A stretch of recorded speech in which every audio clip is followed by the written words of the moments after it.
विधानसभा चुनाव परिणाम भविष्य के भारत के लिए एक गंभीर चेतावनी। हाल ही में संपन्न 5 राज्यों के विधानसभा चुनावों को केवल राजनीतिक जीत और हार के रूप में देखना पर्याप्त नहीं होगा। इन चुनाव परिणामों ने भारत की भविष्य की राजनीति, सामाजिक संतुलन और वैचारिक दिशा को लेकर कई गंभीर संकेत दिए हैं। असम, पश्चिम बंगाल, केरल, तमिलनाडु और पुडुचेरी, इन राज्यों की भाषा, संस्कृति, परंपरा और सामाजिक संरचना अलग अलग है। फिर भी इन चुनावों में एक समान राजनीतिक पैटर्न स्पष्ट दिखाई दिया। वह पैटर्न था संगठित वोट, ध्रुवीकरण और पहचान आधारित राजनीति का बढ़ता प्रभाव, विशेष रूप से उन क्षेत्रों में जहां धार्मिक और वैचारिक पहचान को चुनावी रणनीति का केंद्र बनाया गया। सबसे अधिक चर्चा इस बात की हो रही है कि कुछ राजनीतिक दल अब ऐसे समूहों और संगठनों के साथ खड़े दिखाई देते हैं जिन पर वर्षों से कट्टरपंथी विचारों को बढ़ावा देने के आरोप लगते रहे हैं। केरल इसका सबसे बड़ा उदाहरण बनकर सामने आया। कांग्रेस नेतृत्व वाले यूडीएफ गठबंधन में इंडियन मुस्लिम लीग जैसे दल शामिल हैं। ये वही संगठन है जिसकी वैचारिक जड़ें विभाजन काल की राजनीति से जोड़ी जाती रही हैं। केरल विधानसभा में इस बार बड़ी संख्या में मुस्लिम विधायक चुने गए। इनमें कांग्रेस और उसके सहयोगी दलों के टिकट पर भी कई उम्मीदवार शामिल रहे। अब यदि हम हजारों किलोमीटर दूर असम की ओर देखें तो वहां भी एक समान राजनीतिक प्रवृत्ति दिखाई देती है। असम में कांग्रेस के टिकट पर जीते अधिकांश विधायक मुस्लिम समुदाय से रहे।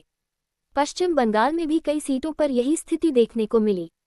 यहाँ सबसे महत्वपूर्ण प्रश्न यह है कि क्या ये केवल भाजपा विरोध था या इसके पीछे एक बड़ा सामाजिक और राजनीतिक संगठन कार्य कर रहा था। यदि उद्देश्य केवल किसी दल को रोकना होता तो हर विपक्षी उम्मीदवार को समान समर्थन मिलता, लेकिन कई स्थानों पर वोटों का झुकाव केवल विशेष पहचान वाले उम्मीदवारों की ओर अधिक दिखाई दिया। यही बात राजनीतिक विश्लेषकों और राष्ट्रवादी विचारधारा से जुड़े लोगों की चिंता का कारण बन रही है। अब इस पूरे परिदृश्य को केवल चुनाव तक सीमित करके नहीं देखा जा सकता। भारत में पिछले कई वर्षों से एक वैचारिक गठजोड़ विकसित होता दिखाई देता है, जहां कट्टरपंथी समूह, अलगाववादी तत्व, कुछ वामपंथी संगठन और तथाकथित बुद्धिजीवी मंचों पर एक साथ सक्रिय दिखाई देते हैं। जेएनयू से लेकर सोशल मीडिया प्लेटफॉर्म तक कई बार ऐसे नैरेटिव खड़े किए जाते हैं जिनका उद्देश्य मूल मुद्दों से ध्यान हटाना होता है। उदाहरण के लिए, जब भी कट्टरपंथी वोट ध्रुवीकरण की चर्चा होती है, तुरंत हिंदू ध्रुवीकरण का नैरेटिव सामने लाया जाता है। लेकिन चुनावी आंकड़े बताते हैं कि हिंदू मतदाता आज भी पूरी तरह एकजुट नहीं हैं। वे अलग अलग दलों में विभाजित हैं। यदि पूर्ण हिंदू ध्रुवीकरण हुआ होता तो पश्चिम बंगाल और केरल जैसे राज्यों में परिणाम पूरी तरह अलग हो सकते थे।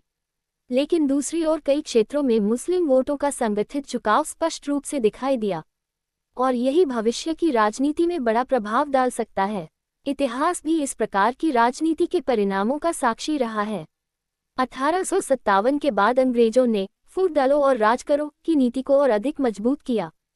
इसके बाद खिलाफत आंदोलन आया, जहां कांग्रेस ने खलीफा के समर्थन में आंदोलन किया। फिर धीरे धीरे पहचान आधारित राजनीति ने भारत के विभाजन तक का रास्ता तैयार किया। विभाजन के समय भी बंगाल और पंजाब में राजनीति का केंद्र धार्मिक पहचान बन चुकी थी। स्वतंत्रता के बाद भी वोट बैंक की राजनीति समाप्त नहीं हुई। समय के साथ केवल उसके चेहरे बदलते गए, कभी कांग्रेस के साथ, कभी वामपंथ के साथ और अब क्षेत्रीय दलों के साथ। लेकिन पहचान आधारित राजनीति लगातार मजबूत होती चली गई।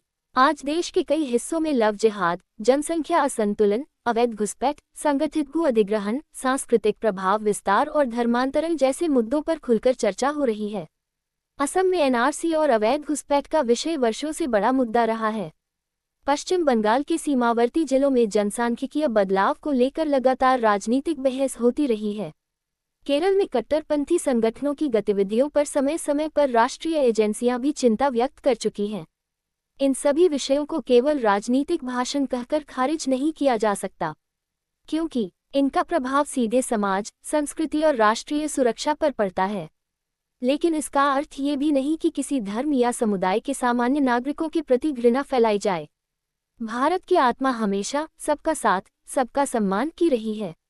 लेकिन साथ ही यह भी सत्य है कि किसी भी राष्ट्र को अपनी सांस्कृतिक पहचान, सामाजिक संतुलन और राष्ट्रीय सुरक्षा के प्रति सजग रहना पड़ता है।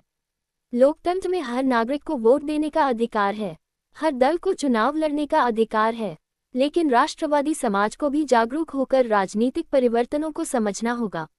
आज आवश्यकता केवल चुनाव जीतने की नहीं, बल्कि आने वाली पीढ़ियों के लिए भारत की सांस्कृतिक और राष्ट्रीय पहचान को सुरक्षित रखने की भी है। क्योंकि इतिहास गवाह है, जब समाज इतिहास भूल जाता है तब वही गलतियां दोहराई जाती हैं, और जब समाज जागरूक होता है तब वह अपने राष्ट्र का भविष्य बदल देता है। वंदे मातरम। जय हिंद। भारत माता की जय।